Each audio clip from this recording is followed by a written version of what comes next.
Update time. Well, there's a lot of things to talk about. A lot of things to talk about. So, yesterday, probably most of you have heard the news that OPEC did end up coming to a production cutting agreement. Now, that's something I talked about this in the MMT Trader report. I said that it wasn't a highly expected occurrence, at least by market participants. There was a lot of skepticism that OPEC would actually come to any kind of an agreement. But I said if it did happen, you would see a pretty good jump in oil prices just because it wasn't really expected. Number one. Number two, we got the continuing resolution. So the government avoids a shutdown. I'll get into that in a minute. Let me just focus right now on the OPEC agreement. This is bullish for crude. Okay, I know there's still a lot of skepticism out there.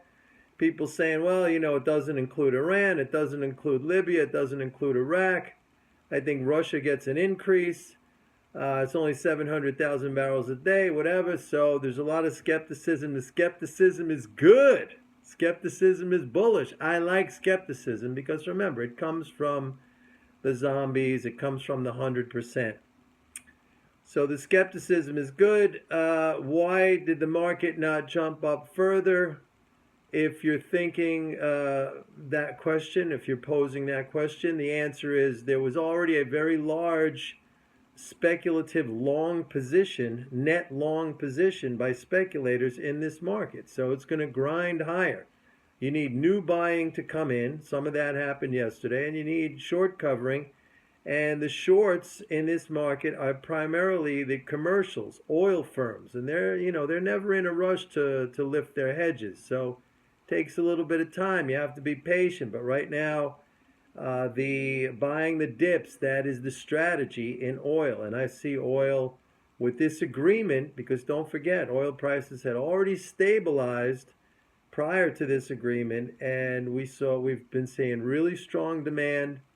We've been seeing the last 4 weeks of inventory drawdowns.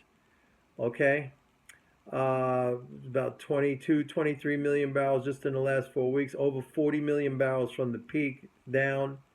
So things were already stabilizing. So this just adds a bullish element to the story. I think a very bullish element.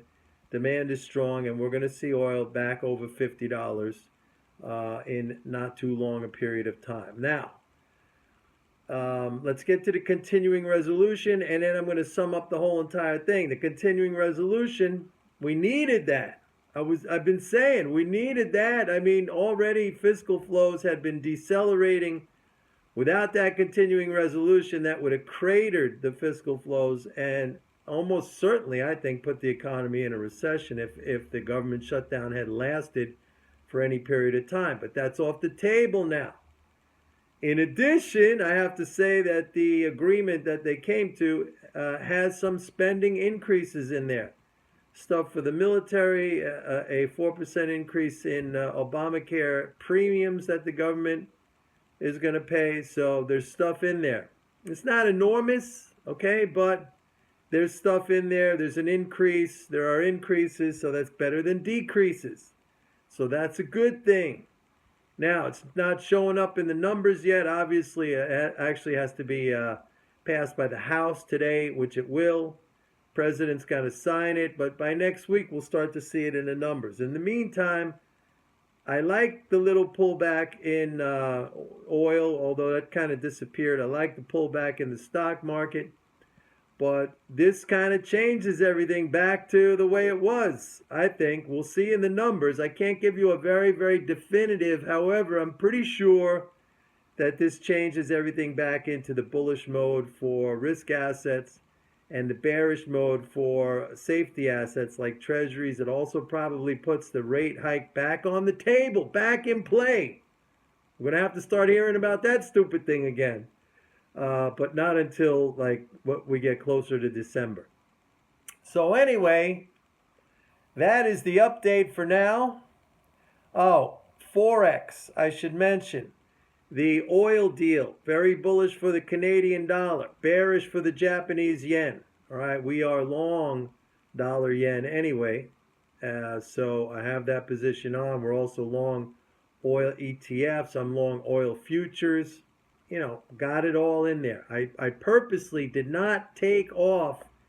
Remember when I got bearish on stocks and I got bearish on commodities and gold? I purposely did not take off my oil position precisely because I wanted to wait through this meeting. So again, I got it right. I could even pick and choose within a macro call and see what things have to be kind of, left alone for a while. It's not just, hey, it's a macro call, everything switches. No. I see even little elements within that macro call that said, okay, this needs a little bit more time. That one you could change right now. This one needs a little bit more time. Who does that? Who does that? Nobody does that. All right, so that's the update for now. We'll be back here later. Bye-bye, everybody.